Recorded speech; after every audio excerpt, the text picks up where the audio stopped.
Just like Aidan, you were harmed by Lego as a small child, and now you collecting it is you trying to find control over the Lego.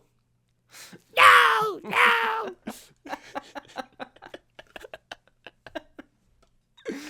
Wait, what's your favorite restaurant? Any chain restaurant. Favorite TV show? Where are my Studs! Hello and welcome to the Where Are My Studs podcast, episode whatever, I don't remember, but I am 14. Brendan. What? It's episode 14. Oh, episode 14. I am Brendan. Okay, alright, calm down. I am Brendan, and I'm this Aidan. This is Aidan. Yeah. Solo episode today. We haven't done one in a few episodes. How you doing? I'm doing great. I just spent $130 on Lego today, which I usually don't spend that much. So, Yeah. I didn't do that. But I did buy. Yeah, you did that I bought last week. wrestling tickets this morning. Oh, you ended up buying those? That's fun. Yeah, he $90? 100, unfortunately. Okay. Yeah. Womp But womp. anyways, okay, so today's kind of a traditional episode. I mean, I guess I don't know what a traditional episode of Where Are My Studs is at this point, but today me and Aidan are gonna go through and answer I guess I don't know if it's a bunch, but a lot of the questions people have left over time.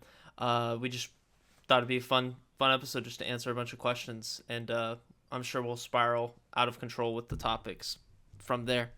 But yeah, that's the basic concept.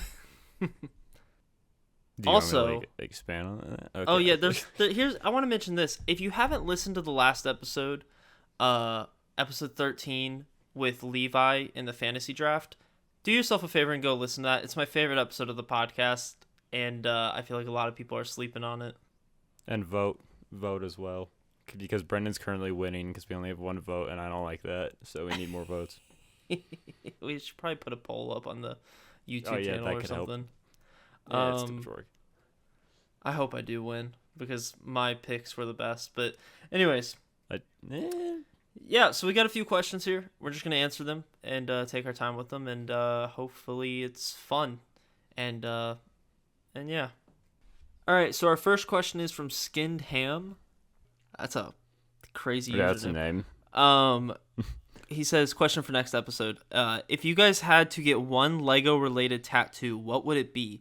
Then you guys can film an episode where you actually get them. Kidding, in parentheses. This is one you haven't thought of and one I have thought of, I bet. That's just my prediction. Yeah, I want to get my first tattoo this summer, and I'm oh yeah, have I not talked to you about this? You want a tattoo?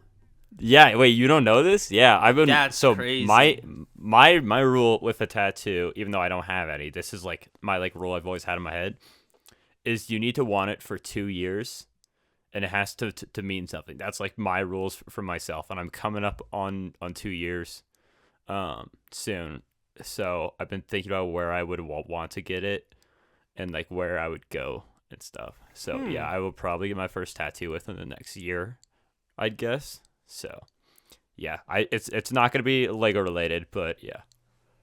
So before I answer the Lego part of the question, I've wanted a tattoo. I like tattoos. I like how they look. I am very, very, very, very indecisive, so I'm very nervous about tattoos. However, I plan on probably getting one sooner or later. Like, it'll happen eventually. But a Lego related want tattoo. tattooed? I've had a few ideas. There's a little drawing my friend did. That's like the solar system. And it would be small. That I'd want to do because I'm really That would be cool. just interested in space, I guess. So that's my normal tattoo, but I have thought about getting a Lego tattoo before, actually. Okay. Yeah. So, for me personally, I just think of what has been consistent throughout my life that means something to me, and I'm like, I've loved Lego literally since I was 6. So I've thought about just getting a very small 2x4 red brick somewhere on my body, just something very small like that, just because that's like the iconic Lego brick, but it's so generic that it's not like, ugh, You know, you get what I mean? Yeah. It's like just a very generic thing that kind of just has the meaning of like, oh, I really like this thing I really enjoy. However, I'm not 100% sure if I'd get it. It's just the one I've considered. So just the straight up 2x4. Yeah, just a 2x4 red brick. And where would you put it? Again, probably on my shoulder, my back, somewhere. I don't know. Or, you know what? Probably my like leg or something. Actually, I've never like if I was gonna get my first tattoo, I wouldn't want it on my back. I'd want it like somewhere where I could see it. it wouldn't be my I feel first. This like. would be far from my first Okay. tattoo. Yeah. Yeah, your first tattoo is a 2x4. That'd be crazy. For me, what do you think my answer is? Well, no, I don't think you'd ever get Lego tattooed on you. Yeah, I don't think I would actually get like a Lego brick or like a stud or something. Or like a lightsaber. Like I just am not a big like I love my media and everything. I don't think I want to put it on my body. Like That's fair. I kind of would want like if I got tattoos, it'd be like more deeper meanings of things, like poems that mean something to me, verses that mean something to me, something along those lines. But for Lego, there is two I could see myself possibly getting. If you were like, you have to get a Lego tattoo, it would be words. It wouldn't actually be a tattoo, like of a picture or anything. But it would probably be Legat, I think is how you pronounce it, which is play well in Danish, which is Or where Lego comes from. Am I wrong on that? No, you're right. Can I predict what you're about to say? What words? Uh-huh. You definitely know the other one. Is it Just Imagine? Yep. That's That would be the other That one. would be a great tattoo. Yeah. And I think I'd get it on my thigh. Like I think I'd be more likely to get. Yeah, those are the two I could possibly see myself getting, and that would probably be a thigh tattoo. Although I don't know, because apparently you're like if you get a thigh tattoo as a dude. Can we say so- that? Do we have to censor that? I don't know. You can.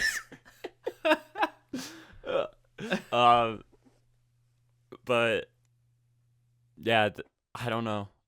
That's probably the closest I'd get to getting a Lego tattoo. I don't think I'd get any actual like Lego brick on me. So. Aiden, the Just Imagine tattoo is incredible. That is such a great idea. I love that slogan. And then for context, I mean we talked about it on the podcast. I think I've talked about it previously, but that was Lego's slogan that they used on a lot of sets in the early 2000s and I think also the late 90s. Mm-hmm. And then they would advertise that with alternate builds especially. So it's like a very like creative based thing, which is like the core of Lego. So I like that a lot. Yeah.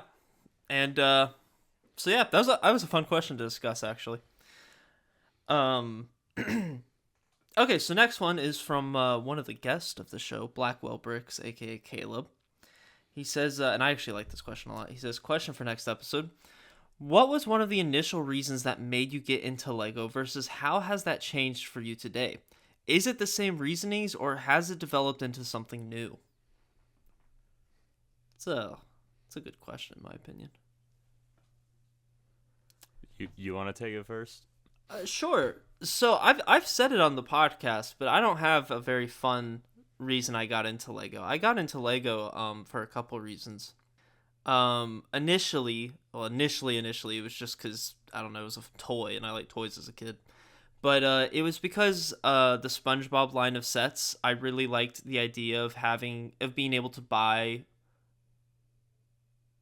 the entire town of Bikini Bottom, and they're consistent with one another. Because the issue with toys as a kid is this SpongeBob isn't the same size as that other brand SpongeBob, and it's so confusing. Versus Lego, if it says Lego on the box, you know what you're getting. It's all the same thing, and that's why I got into Legos. I was just like consistency. I enjoyed it. Versus how has that changed today, though? I mean, it's definitely evolved. I love that Lego is the most versatile toy on the market. I mean, even as much crap as I give it today, you can still take that box of pieces and create whatever the heck you want with it. I think Levi said it best. He's like, oh man, I had these few sets as a kid, and I built the initial model and then would just tear it down and go, oh, time to build a different model with these two sets. And I mean, that's the coolest thing in the world. I personally didn't really do that too much as a kid, but it's awesome. It's something I appreciate a lot more as an adult, ironically. That's actually, yeah, that is interesting that you appreciate it more as an adult. But I could also see why that is. But for me, I'm kind of opposite to you. Whereas as a kid, it was always about the creativity side of it. Like I don't have a recollection of me telling my family members like at the get go like, hey, I don't have any Lego and I want some. I think it was bought for me kind of as a way to like get me to be creative and play. Like I think it was just like, hey, here's a toy we think he'd like, because my grandma got me, my great grandma got me a small little fire truck at a mall when I was like 3, and that was my first Lego set ever. And I don't think I mean, we probably went into the Lego store because we were in the mall and I picked it out because like I was in a toy store as a kid. But I don't think there was a very like intentional decision as a kid to get into it. I think it kind of just happened. But once I was into it, it was definitely a creativity thing. Like me and my brother, we lived in a household where Lego sets did not stay together very long. I mean, heck, my brother took apart the 2013 Republic gunship like a couple months after he bought it. Yeah, putting that back together was so much fun. And I totally didn't need to order like 4 new stickered parts. But there was like, for us as a kid, it was always about making your own Batcave or making your own battle, or like that's what it was. It wasn't necessarily like take this kit and then, hey, if I pair it with this kit I have play, it's no, I'm going to take parts from this kit that I really like. And then like the minifigs stayed together for the most part, unless we were like trying to make ones that they hadn't. Like I remembered making Tron minifigures as a kid, and I would like take that neck bracket that they had and put it backwards, and then take that little dish piece and put it on the back. And then I like the plane from Tron, funnily enough. Like as a kid, you don't entirely care how like perfect it represents it, just that it is the representation of it. So I used my green giant cargo plane as the plane from Tron with that. So as a kid, it was all about like creativity and like making something work with what I had. Whereas now it's definitely much more of a collector's thing, and I've kind of been like looking a little more inward on that, and I don't know if I actually like that as much, because it kind of just feels like a money suck, like a financial suck, and then it's kind of just looking forward to the next thing that you're getting the second you're done with it. So I would like to revert back to it being a creative thing where I'm building my own stuff, and not even like the building my own stuff for like the social media that it kind of turned into in middle school and high school, where I was posting mocks on Instagram and YouTube, because then I was constantly trying to build something good rather than build something fun. And I think I'd kind of like to marry the two and like not really care if it's like the most advanced techniques, but more care about like what it is that I'm building. And I think that's the ideal spot to be in for my Lego collecting, and then collecting on the side. But I also think part of it's just being in college. It's a lot easier to just buy a set than like carry a whole parts catalog to your dorm and back. Like that's a lot of work. So I think college is when I step more into the collecting side of things. But yeah, I'd say it's definitely evolved throughout time, and I think there's things that I've liked how it's evolved. There's things I'd like to go back to the core on. Yeah, the only other thing I'll say is the other reason I really liked Lego as a kid is this is so uncreative and lame, but like my older brother had action figures, and he used to be like, he had like 1 super battle droid, 2 normal droids, and that was it. And I'd be like, Jonathan, why are only like, you only have 3 droids fighting all these guys? And he's like, well, I'm pretending there's more. And I'm like, that's lame. And I got into Lego, and then I didn't have to pretend, because you would just get so many battle droids and clones in sets that like, I mean, everyone pretends when you play with Lego, but it was cool to actually have the amount of like characters in my brain actually like on like the playing field, quite literally playing field. Well, and it's a lot more malleable. Like, you don't have to pretend that there's, like, a house. If you don't have a house, you just take bricks or another set and build a house for the scene you want to play out. Like, you can, whatever you want, you can just put it out there. Well, it's also like, people get Batman toys as a kid, but, like, who's he saving you from? You don't have, like, civilian #1, like, action figure, but with Lego. That's so true. Just go freaking buy a city set. Boom, there you go. There's your city. And I loved that as a kid. That's why like I just couldn't even fathom like why people liked action figures. Like other than like pro wrestling toys, which is completely different. Like the superhero or Star Wars toys, I'm just like, you can literally in front of your eyes build out your own world for these characters to play in versus like action figures. You can't you if you want to have like a skyscraper, you just got to make it out of cardboard and like print out stuff versus Lego, you just build it up. Yeah, and that's something that's super appealing for a lot of kids, and you see that in the video game realm with Minecraft and heck, even Fortnite, and like how those kind of took off since then. Like those kind of built upon Lego's success in the video game realm, I'd say. Yeah. Okay. Next question is from John Lim. He says, will you guys consider a video podcast in the future? So I'll give my opinion real quick. No. Aiden? Oh, hell no. No, okay.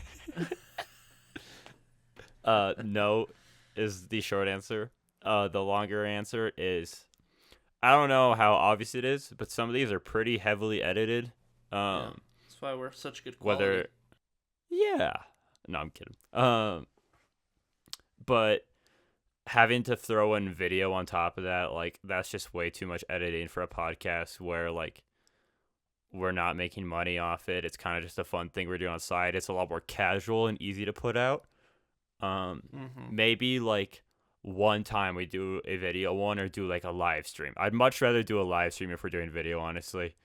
Like, some sort of, like, live stream when we hit, like, a certain milestone, I think could be fun. Where we, like, do something crazy, like, I mean, we've already done this privately, but we could do it publicly where we like tier list like every Star Wars set or like something crazy that's going to take a decent amount of time. Yeah. Just keep our face cams on. I'd be fine doing that. But I also think it just doesn't work as well for what our podcast is compared to other podcasts. Yeah, I agree with that. I think you hit a lot of the points. The biggest one is I don't think I'd enjoy doing the podcast nearly as much as if I had to have a camera on my face. And I know for a fact neither of us want to edit that because editing this podcast already takes a lot. Ironically, you wouldn't think it, but it does. Because we really, yeah. There's times. Well, at least I do this. I'm pretty sure if you do, like, if we're an hour and a half into filming a podcast and I've been drinking water, so that way my voice doesn't go, naturally you're gonna have to go to the bathroom, and I kind of just, whenever you're going on one of your tangents, I'll just slip away, mute my mic, but I'll keep my headphones on so I know what you're saying. Like, can't do that on a video podcast. Like, there's just certain things that make it a little harder. No, I'm just saying, like, there's plenty we're giving the people what they want to know. Yeah, here's some behind the scenes. It's also and we had a friend tell us like, well, if you want your podcast to be more successful, add the video element, and I'm like, yeah, you're 100% right, but I don't care. I'm happy with where the podcast is. I don't. A video edition would just make it so much more complex than what this type of podcast needs to be. The only time I personally would be fine with it is if we ever did a real life episode. Then I would be more than happy to do video. Yeah. But I probably it's not going to happen anytime soon unless we like burst into popularity or something. But yeah, no, I just don't think the video element. I don't mind doing a video element of like throwing a picture on the video version on YouTube. But like video of me and Aidan talking, it just wouldn't go well. Not to get super egotistical here, but me and Aidan pride ourselves pretty heavily that this podcast, I at least think, sounds and feels relatively professional for what it really is.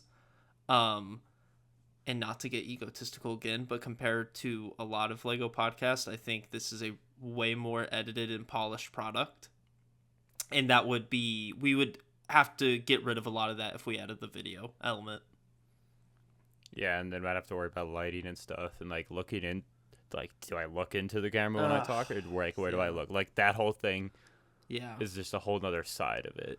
Yeah. So, and then we'd have to do a Discord video call, which my dorm Wi-Fi is absolutely horrendous. So when I'm at school and we film these, it's gonna be a lot harder to do that. So yeah, there's just a lot of reasons why probably it was not gonna happen. I mean, I tell you what, if the podcast legit did make money or something, then sure, or some crazy thing like that. But no, I also just don't think there's a need for it. I listen to almost only audio only podcasts besides like the podcasts I listen to are almost all audio, and any pictures or stuff they're talking about, they'll just upload to the Instagram exactly like we do, because that's where I was inspired from to do that from. So I just don't think there's a need for video. That's Yeah. Okay. The Mob Lobster, aka Levi, another guest on the podcast, he asked, would you all consider doing an episode on the psychology related to Lego collecting? I feel like we kind of talk about it already, but I think a full episode would be interesting. It's something I definitely think about because, I mean, I have other collecting hobbies. I collect movies, and I can always justify that because that's like, okay, now I own it. I can watch it whenever I want. Collecting Lego is sometimes a little harder to justify, especially at higher price points, because it's like, all right, I'm going to buy this, I'm going to put it on a shelf, and like, what's the true value there? And then it's always been able to like tell myself like, okay, but it's a creative thing, and it's like a stress reliever, and at least I'm not doing drugs, so there's worse things I could be wasting my money on. So it's kind of always been like a creative thing, but if it's just straight up collecting, yeah, like I've thought about this myself, and frankly, I don't think I have an answer yet. So I'd be down to do an episode where I could get somebody's input on it and like bounce off of it, because I just don't fully know my answer, in all honesty. This is gonna be I don't mean to be super negative, but I wouldn't personally. I'm not smart enough to even start on that conversation of the psychology of why people collect Lego and stuff. It feels format too, where we bring somebody on who knows what they're talking about, and then we can bounce off of that and like ask them questions more so than the two of us just like saying our opinion on it, because frankly we're not really qualified for it. I know someone who's graduating to be like a therapist. Maybe we just do a therapy episode about our Lego collecting. Just like, Aidan, you were harmed by Lego as a small child, and now you collecting it is you trying to find control over the Lego. No!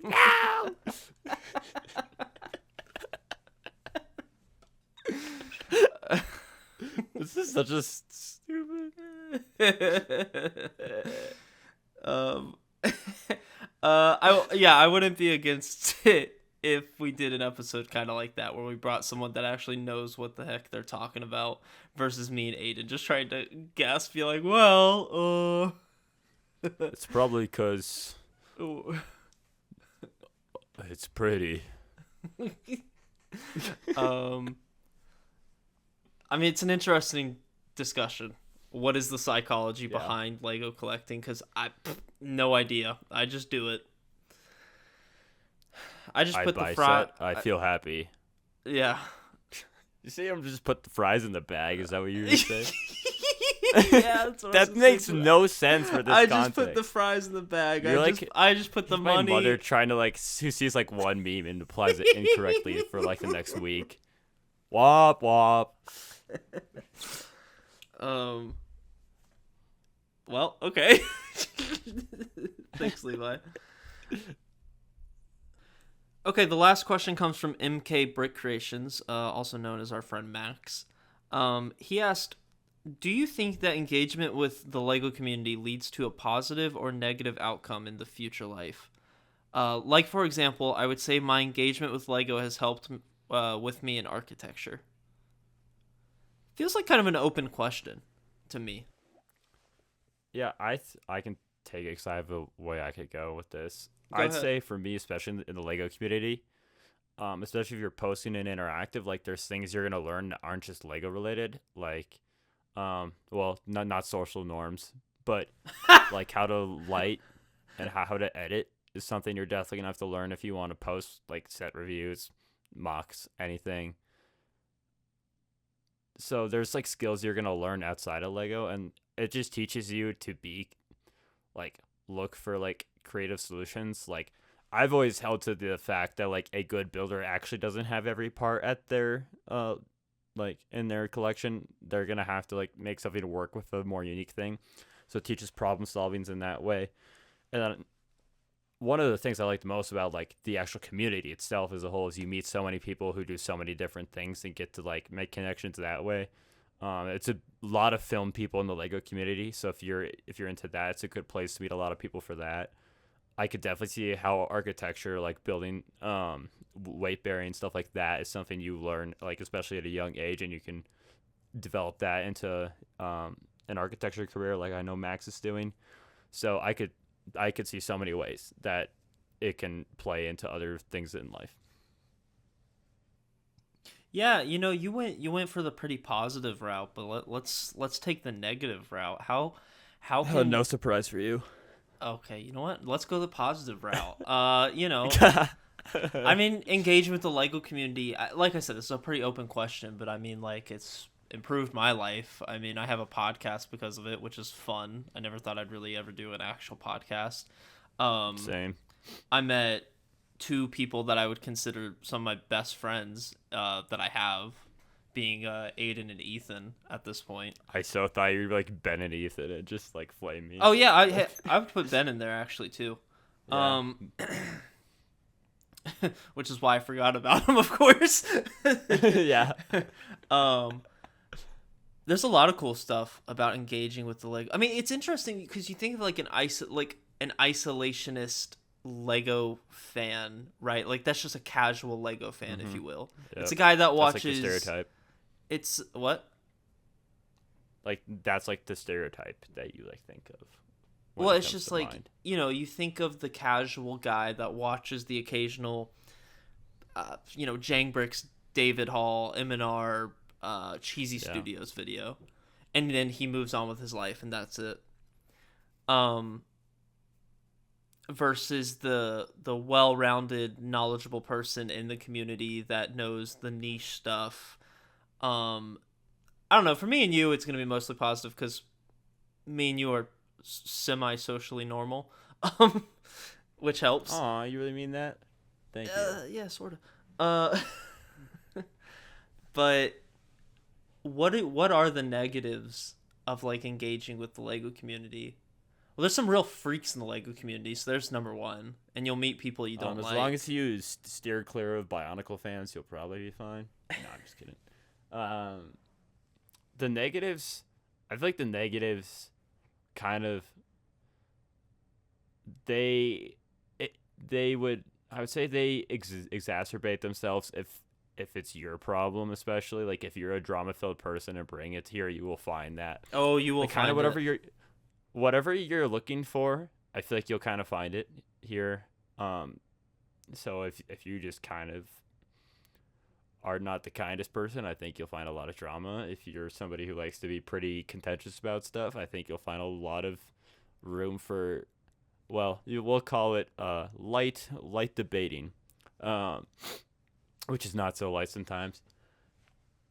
But I mean, I honestly struggle. Everybody hates on the Lego community so much. It's so chill compared to a lot of online communities, especially. Like, our biggest problems are arguing about helmet holes. Like, I think we're kind of chilling. And like, yeah, I disagree with stuff that goes on. I'm gonna disagree with you there. Really? Yeah, okay, if you go get ahead. into the community enough, it depends. If you're a pretty casual community member, yeah, helmet holes is the biggest thing of your worries. But I mean, let's be honest. Me and you've been to conventions. My number one issue with the Lego community is drama is a real thing, and it is very annoying. And you can definitely steer clear of it. You don't have to get involved. You absolutely don't. It's totally, if you don't want to, you can easily stay completely clear of it. But Aiden's right. If you look for it, you will find it very quickly. And that is one unfortunate. And I think that's any community, but that would be my number one negative, is there's just too much petty, silly drama. Yeah, and I'd say for the most part, I feel like I steer clear of it. You do. Especially You if do. I'm not directly involved in it, I really don't care. And I mean, you know this about me. I'm an incredibly blunt person. There's no beating around the bush with me. Like, you'll know what I think, and if you don't like that, you don't have to talk to me. Yep. So I feel like it kind of depends on who you are. But for me especially, like, I don't really see a ton of negatives. Like, I have probably half the states I go to now, I could stay in somebody's house because I know somebody from the community there. That's also the cool thing is you have all these wide-reaching things. Like I've stayed with a couple of my friends and had some fun experiences in states because of that. Like already having a built-in friend. So yeah, I see a lot of positives in it. I mean, yeah, it's. I mean, think of the different types of people we've or just you individually have met through the community. I mean, Heck, I know an NFL player, or I guess former NFL player now because of being in the LEGO community. Like, yeah. Like there's just so many opportunities for like different types of people you can meet.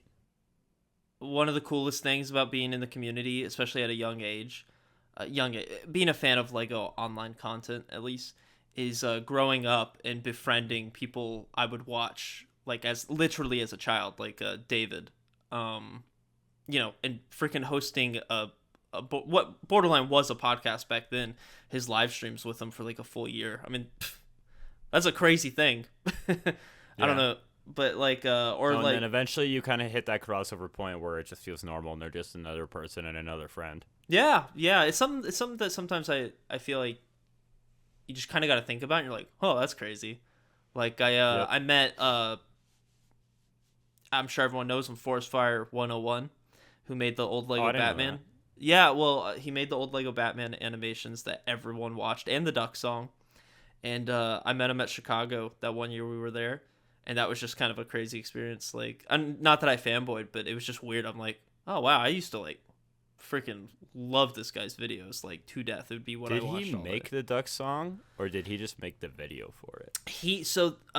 Some guy sang the song, and Forrest got his permission to make the video, and that's how that happened. He didn't actually sing the song though, but I can remember that my substitute teacher playing that in my Spanish class in 7th grade. So that's a pretty crazy crossover. Yeah, well, it's fun because it's one of my only flexes is like everyone knows the Duck song, and I'm like, yeah, I know the guy who made that video, and they're like, you do? And I'm like, I mean, I met him. I don't know him, but yeah, it's that, and I mean, heck, we know Josh, who's now a Lego designer in Denmark now. So yeah, like you meet a lot of people who are like, I think a lot of people in the Lego community, like you get the stereotype of like just sitting on your couch and like watching all these YouTube videos about like what sets are coming out and like Lego investing, and like there might be some people like that, but I feel like there's actually a lot of pretty driven people in this community that you'll meet that want to go places and do cool things,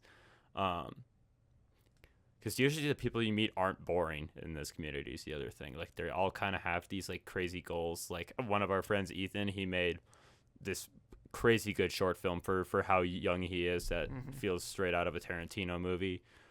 And I've mentioned Josh, who's a Lego designer now. Yep. And like, our friend Caleb, who quit his pretty well-paying job to start a bricklink store, and I called with him, I think 2 days ago. He's doing great. Yeah, you'll meet a lot of people with pretty interesting lives. It's crazy. I mean, heck, I've told Brendan the story a million times, but just for the podcast, one of my roommates this past year, he saw me in a vlog on Ryan's channel before he ever met me in person, which is pretty funny to me. So he's like, Aidan, you're famous.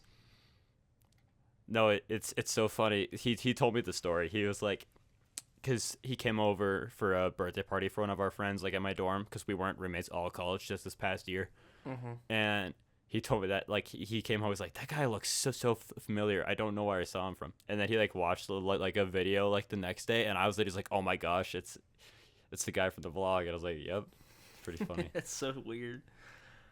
Yeah, a lot of crazy people in the community, man. You can meet like some absolutely like wild people. Like you're talking about interesting people. I mean, I think of like people like Jillian. who I'm sure Yeah. I don't even know if we talked about her on the podcast. I find her a very interesting person, has a very interesting life, a lot of cool experiences. Lee is also a really cool person to talk to, and I mean, there's also like eventually like it just kind of bleeds over into normal life, and it just becomes like a completely normal friend that you have. It feels like Lee and Garrett came out and visited me. You and Ben are to come out and visit me. I visited you. I visited Josh. I visited Ryan. Lawless Bricks, not M&R. What else have I done? I mean, I play video games with Matt from the Brick Wiz, and it just kind of just feels like normal, like everyday life. So yeah. Yeah. So I'd say overall positive, net positive for engaging in the LEGO definitely. community, and it changes your life. At least a lot of this relates. You have to go to the cons and stuff, or somehow find a way into Discords and stuff. That's when it hits the next level, and it kind of takes a few years of that too. Like you're not going to go to your first year of cons and then immediately be going over to people's houses. No, like, you kind of build up to that point. Yeah. And I mean, heck, we went to Caleb's wedding. Like I never thought I'd be going to a wedding in Alabama. So That's true. Yeah. So it definitely impacts your real life. It hasn't necessarily. You know what? I take that back. It has impacted my career. Right? We were talking about Ethan's short film because of my relationship with Ethan. You edited that. Ethan knew I wanted to be an editor, and he was directing a short film. He needed an editor, and we worked together. And I think the short film we made was awesome.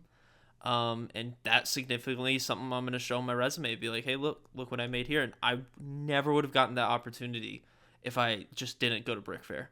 And that actually, so it affects your career, or it affects your life in ways you'll never know until it happens. That reminds me of my short film Why Human that I released like junior. I love that school, short film. Yeah, 2021. So Garrett voices in that, and then who is he hasn't posted in 7 years, but he was Brickface back when he was active, and then Finn, who he changed his name, but he's an Empire. Like maybe he's still Carbon Builds, but that was his name. His voice is also in that. So yeah, it has affected my career and my films as well. Yeah. So yeah.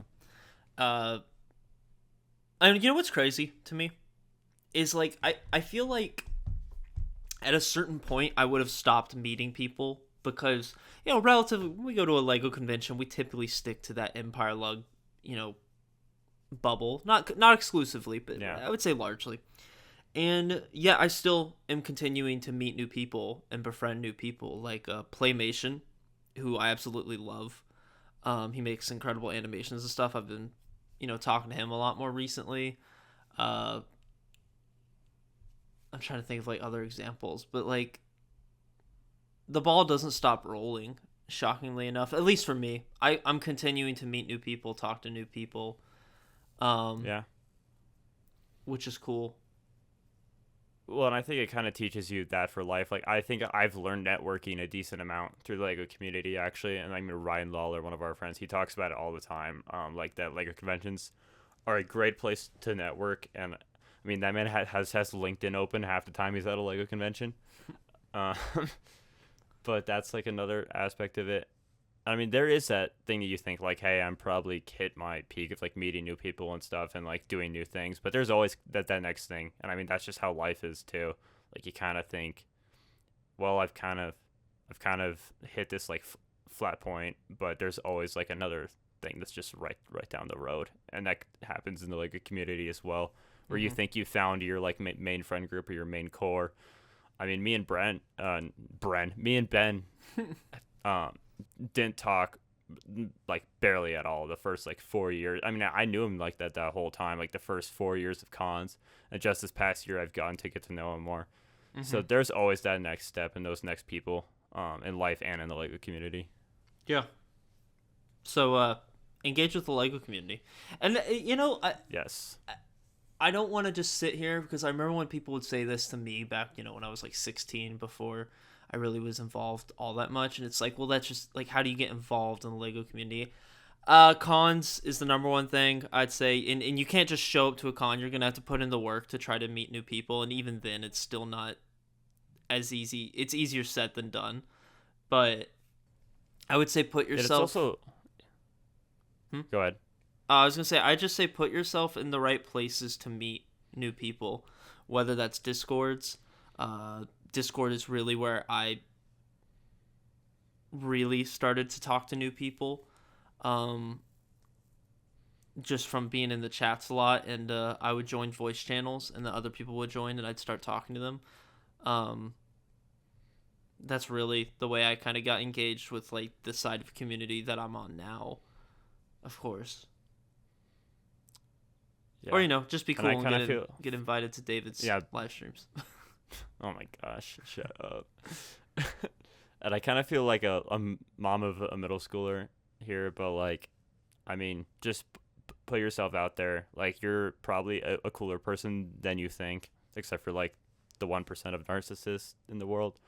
Um, and yeah, like, just put yourself in opportunities to meet people. Say yes to a lot of things. Like, this is just life advice I give in general too, that I think is pretty good.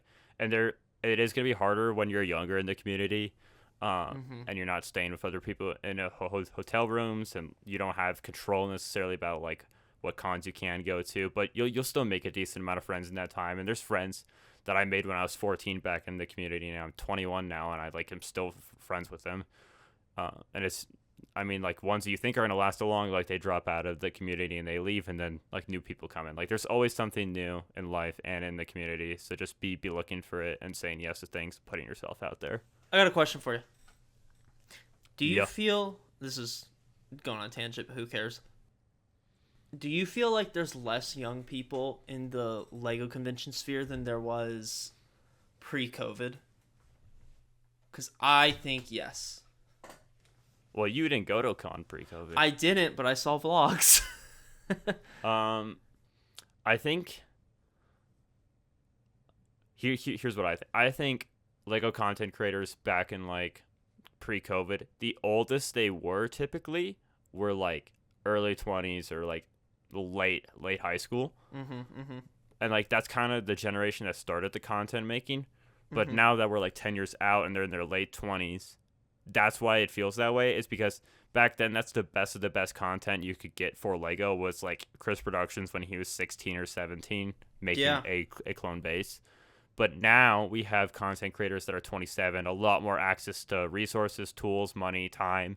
So those are the top of the top. So I think that's why you see that now. Like, you don't see a lot of big creators anymore that are like 15 or 16. They're usually past high school, with some exceptions. I think Generic Stud took off when he was like 17. Do you not find that interesting? Like, what do you think of that, though? Do you prefer... Because that's the whole entire shift between what Lego content and Lego as a whole, because it also boomed in popularity in 2020, obviously.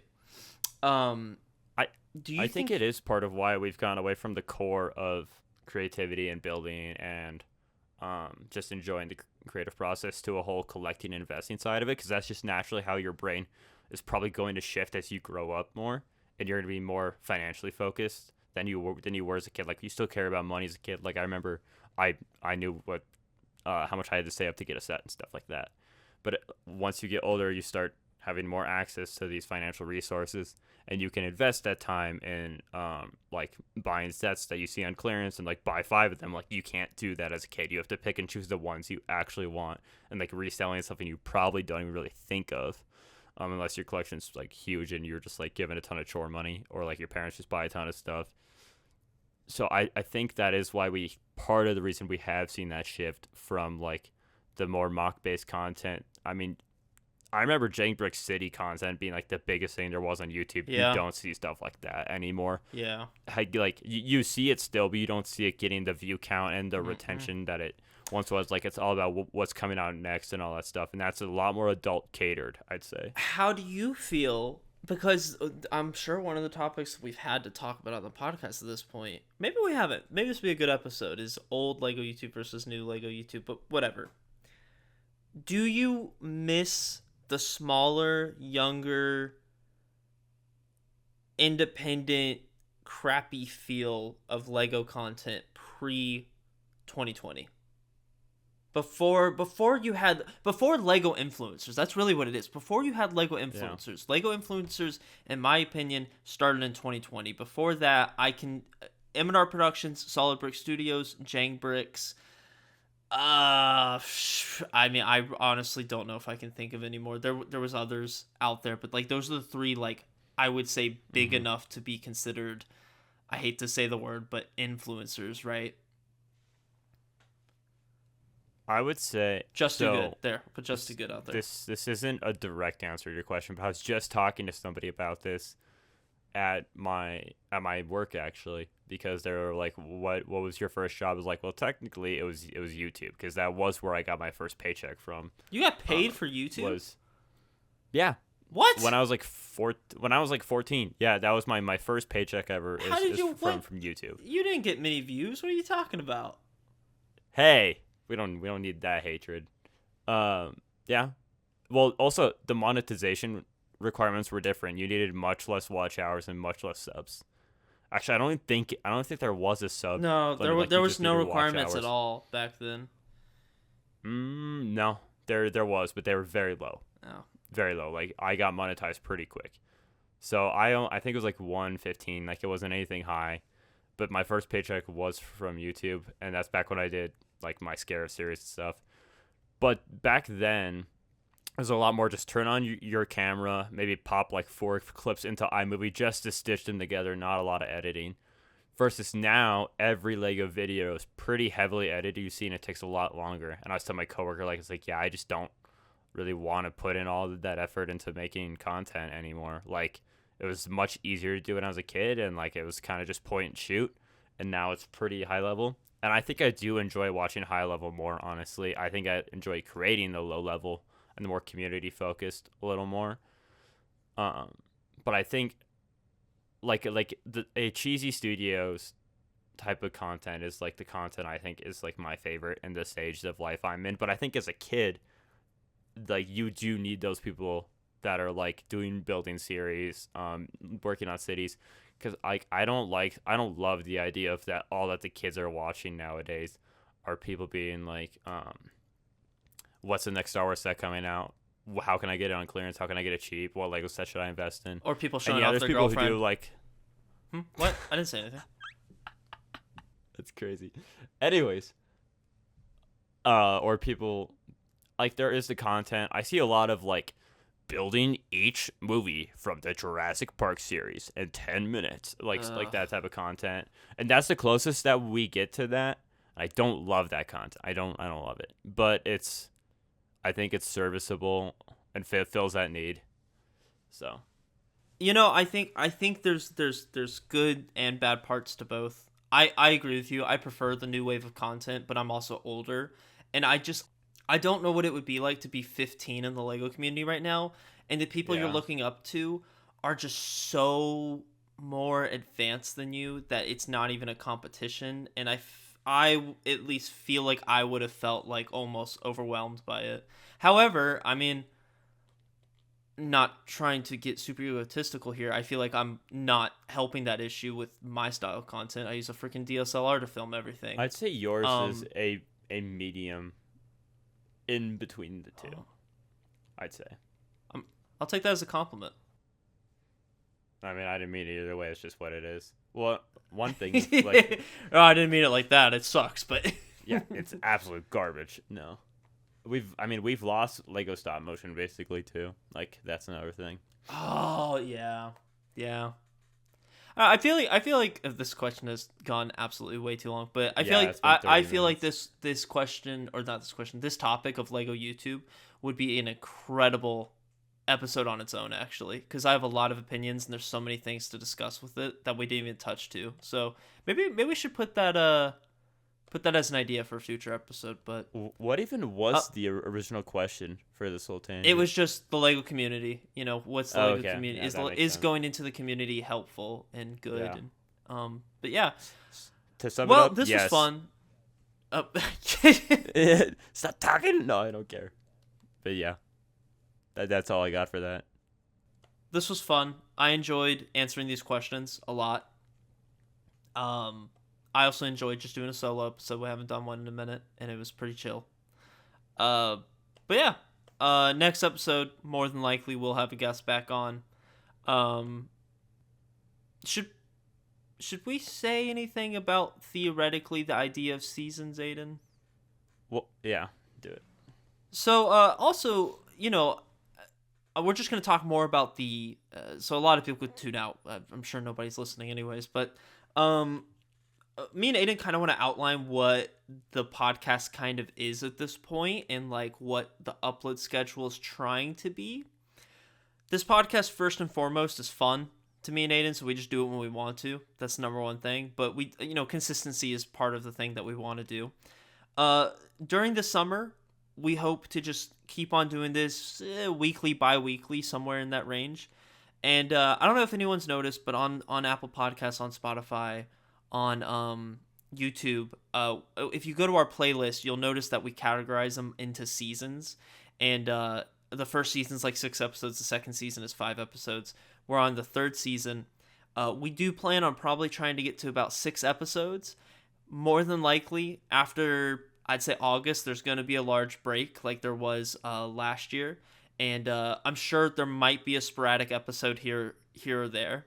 But that's just to kind of, rather than leave everyone in the dark of, oh, hey, by the way, we're just gone. Like, I kind of wanted to give a little bit of context of there more than likely will be at least another 3 episodes after this current one, and then there might be a break after that. It might not, I guess, but yeah, so that's how we're just currently doing it, kind of doing it by season, which a season is trying to be about 6 episodes. So and me and Aiden are smarter now because we actually have an outline of what the next 3 episodes are going to be, and I think they're going to be really good.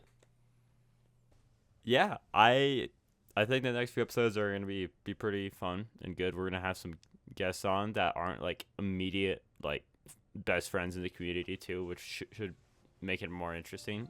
Get some opinions that we haven't already heard and bounce off of them. But yeah, that wraps it up. This was a weird podcast, but I actually really enjoyed recording it. It's the most fun I've had recording a podcast since with Levi about a week ago. Okay, so since the last podcast, this is the most fun. Yeah, wow. Yeah, exactly. Well, what a non-statement. Wow. Turns out the sky is blue. It actually isn't. You need to leave. Actually. Dude, we need to end this before it gets bad. Yep, get us out of here. Yeah, alright. Goodbye, everyone. Thank you for listening. If you are, check out the Levi episode, please. It's like my favorite episode. Leave questions. And check out the Instagram. The Instagram we put, that's my favorite part of the freaking podcast, is going on there and posting the silly pictures. So go like my silly pictures. And everyone just hates us if they don't like them. I'm gonna kill myself. No, I'm oh gosh. All right. Goodbye, everyone. Bye. Goodbye.